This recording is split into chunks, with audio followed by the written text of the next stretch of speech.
Now this is connecting a dot that all of you better listen to very carefully. It's the last thing you learn today. And that is that there is an overarching agenda that was hatched in the 50s. Remember that psychological warfare document and its value? That was hatched in between 53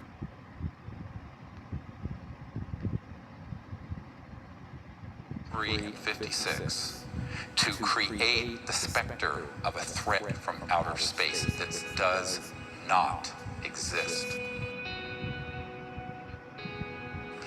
Wernher von Braun stated on his deathbed, and we have the testimony of his assistant, that he and said, they will first have the Cold War, then we decided there would be nations of concern, then global terrorism. We have this testimony from before 9/11. Then that would be followed by threats from outer space. They'll start talking about asteroids and things of this sort, but the ultimate one they're going to play is the alien threat, and it's all a lie, and it's all a hoax.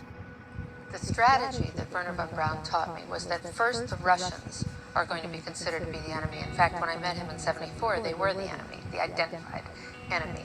We were told that they had killer satellites. We were told that they were coming to get us and control us, the dirty commies, that whole story. First, the Russians were the enemy against whom we're going to build space-based weapons. Then terrorists would be identified, and that was soon to follow. We heard a lot about terrorism. Then we were going to identify third world country crazies. We now call them nations of concern. But he said that would be the third enemy against whom we would be needing to build space-based weapons. And the next enemy was asteroids. Now at this point, he kind of chuckled the first time he said it. Asteroids, against asteroids, we're going to build space-based weapons. So it was funny then. And the funniest one of all was against what he called aliens, extraterrestrials. That would be the final card. And over and over and over, during the 4 years that I knew him and was giving his speeches for him, he would bring up that last card. And remember, Carol, the last card is the alien card. We're going to have to build space-based weapons against aliens. And all of it, he said, is a lie. A lie. But in order for the lie to work, they have had to create a body of disinformation, false information, and frightening scenarios, and actual events that would be convincing to our policymakers like Reagan, convincing to the average person, and to the UFO public that consumes videos, entertainment consoles, movies, etc. And that has been this 50 to 60 year plan. Don't forget that no less a figure than Douglas MacArthur in his last address to the Congress said World War III will be interplanetary. So they have been wanting to provoke an interplanetary conflict for as long as I've been alive, and I'm no spring chicken. And, all right, so this gets into a huge problem of how people consume information and can be manipulated through fear. Because if you look at the roots of human warfare, the early days and even today, it's people abducting people, tribes, women, raping them, abusing them sexually, etc., and so on. This is all stuff that they are simulating and saying that the ETs are doing through these abduction scenarios. It is 100% being done by military special operations that are this paramilitary force. And this is the deep end of the pond. Now, when I discovered this back in 1994, now this is 21 years on, I was told by someone in the intelligence community, don't talk about that, because that's what's really dangerous for you. And it's also what will discredit you, and it will also cause them to hate you the most, because you're defanging their whole war plan. The next big war is not terrorism, it's interstellar.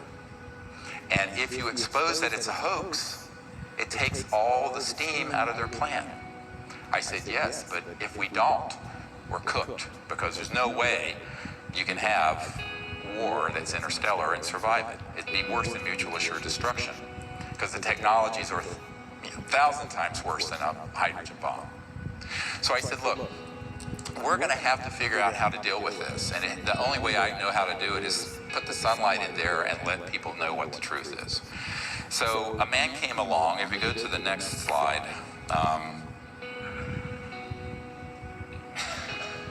And you probably have seen this. It's up on our website. When we first put it up, it had over 600,000 views. The next day, the intelligence community went in and said there were 6,000 views. By the way, if you believe the metrics on Google and YouTube, I have a bridge to sell you.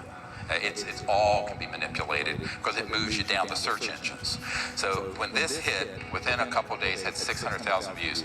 This man, William Pollack, his name is pronounced Powlick, was a man, very good man, who gave me an interview only to be released posthumously after he died. And not long, a few years ago, I got a letter from his wife, significant other, I guess, they were technically married, with a death certificate and a letter giving me permission, and he had passed away.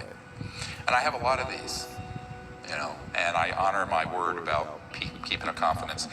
So what happened is that he gave me this interview, and in it, he talks about the development of RF radio frequency chip implants back in the 70s and 80s. And when he was developing, it was totally an accidental thing that happened. He was with a company that developed it.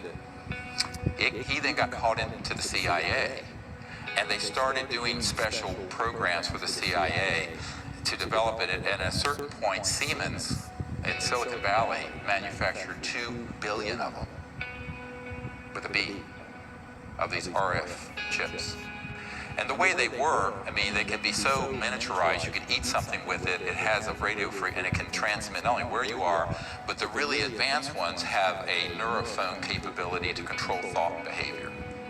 Very sinister stuff. So you can actually do a lot of psychological warfare with these RF frequency chips. Now that was the early stages in the 70s and 80s. Now you figure, 40 years later, they're more and more sophisticated. And as I watched the whole UFO subculture sort of get involved with this whole fascination with abductions and implants, I went, yeah, but EG&G is on one of the plants is on the edge of the Area 51. They're the ones manufacturing the implants that you're taking out of these abduction victims. Absolutely.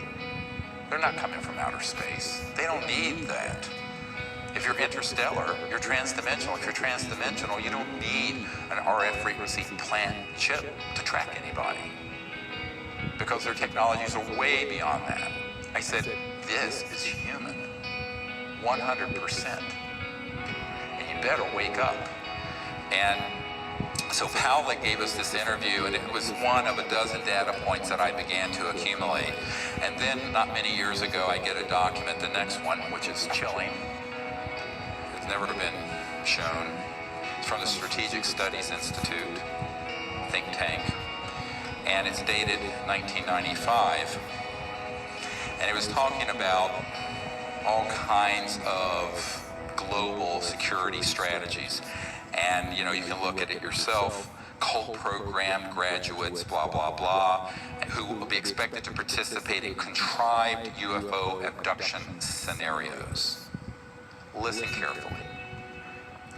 All right. So I loathe reading to people but this, I will. And number 2, create a global UFO cult, which will involve, this is what needs to be done in order to actuate this false flag operation, that will involve the abduction of citizens so as to foster an illusion that this Earth is facing an extraterrestrial invasion. UFO abductees of preference will have an experience in computer technologies, since that expertise will be required in future technocratic RMA scenarios. Use of experimental drugs, holographic projection capabilities, directed energy technologies, I'll get into that in a moment, induced auditory input. These are the neurophones I meant that Von Braun said the most dangerous thing